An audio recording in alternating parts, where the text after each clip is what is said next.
Hello everyone, the legal education hub diary my YouTube channel पर आप सभी का स्वागत है।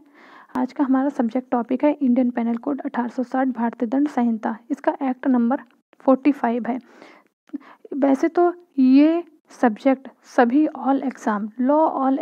लॉ से रिलेटेड सभी ऑल एग्ज़ाम में ये मोस्ट इम्पॉर्टेंट सब्जेक्ट है, जिससे काफ़ी सारे क्वेश्चंस हमारे प्री एग्ज़ाम में या मेंस एग्ज़ाम में, साथ ही साथ इंटरव्यू में भी पूछे जाते हैं। तो हम सबसे पहले बात करते हैं भारतीय दंड संहिता के इंट्रोडक्शन की बात करते हैं कि भारतीय दंड संहिता कब पारित हुई, कब लागू हुई, किसके नेतृत्व में इसका निर्माण हुआ था। तो सबसे पहले हम बात करते हैं कि प्रथम विधि आयोग द्वारा सन 1834 में तत्कालीन विधि सदस्य लॉर्ड मैकाले के नेतृत्व में नियुक्त हुआ, जिसमें 3 अन्य सदस्य भी थे, जो नंबर 1 सर्वश्री मैक्लियोड, एंडरसन तथा मिलेट। इन 3 सदस्यों की अध्यक्षता में जो है आयोग ने एक ड्राफ्ट तैयार किया था। यह ड्राफ्ट कब पारित हुआ था? 6 अक्टूबर 1860 को, और इसी दिन इसे गवर्नर जनरल की अनुमति भी प्राप्त हो गई थी। इस प्रकार यह सन 1860 भारतीय दंड संहिता बना और यह 1 जनवरी सन 1862 में परिवर्तित हुआ, यानी कि लागू हो गया था। अब इस मेन इंट्रोडक्शन से काफ़ी सारे क्वेश्चंस बन सकते हैं, जैसे कि भारतीय दंड संहिता का निर्माण करने का श्रेय सर्वप्रथम किसे जाता है? तो लॉर्ड मैकाले को जाता है।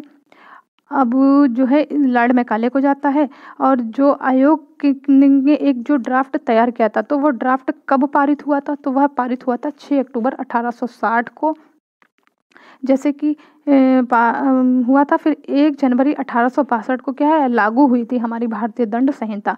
अब भारतीय दंड संहिता की अगर हम चैप्टर्स और सेक्शन की बात करें, तो इसमें 23 चैप्टर और 511 धाराएं यानी कि सेक्शन हैं, जो अलग अलग पार्ट में डिवाइड हैं। अब सेक्शन 1 से लेकर के 5 तक इसके इंट्रोडक्शन की बात की गई है। चैप्टर 2 में साधारण स्पष्टीकरण बताए गए हैं, जो सेक्शन 6 से 52A तक बताया गया है, जिसमें डेफिनेशंस बताई गई हैं कि जैसे व्यक्ति क्या है, लिंग, वचन, लोक सेवक, न्यायाधीश किसे कहते हैं, या न्यायालय क्या है, या लोक सेवक कौन होता है, जंगम संपत्ति का अर्थ क्या होता है, या संतोष अभिलाप का अर्थ क्या होता है, तो बेईमानी से कपटपूर्ण, यानी कि इस चैप्टर 2 में उन सभी शब्दों की परिभाषाओं का उल्लेख किया गया है जो हमारे अन्य सेक्शनों में यूज़ किए गए हैं, जैसे कि फॉर एग्जाम्पल बेईमानी से, जो हमारे सेक्शन 24 में बताया गया। अब बेईमानी से इस शब्द को कहाँ डिफाइन किया गया है? 24 में, लेकिन इस शब्द का यूज़ हमारी भारतीय दंड संहिता में कई सेक्शनों में यूज़ किया गया है, जैसे कि चोरी, जो हमारे सेक्शन 378 में बताती है। 378 में चोरी के विषय में बताया गया है कि चोरी क्या है। तो चोरी के डेफिनेशंस में बेईमानी से शब्द का यूज़ किया गया है। तो इसी प्रकार चैप्टर 2 में उन सेक्शनों की बात करी गई, उन सेक्शनों के विषय में बताया गया है जो हम उन्हें परिभाषित करते हैं। आज की वीडियो में बस इतना ही।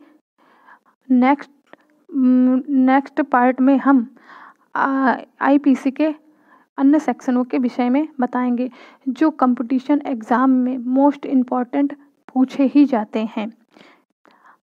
और आप मेरे चैनल को like and share and subscribe ज़रूर करें।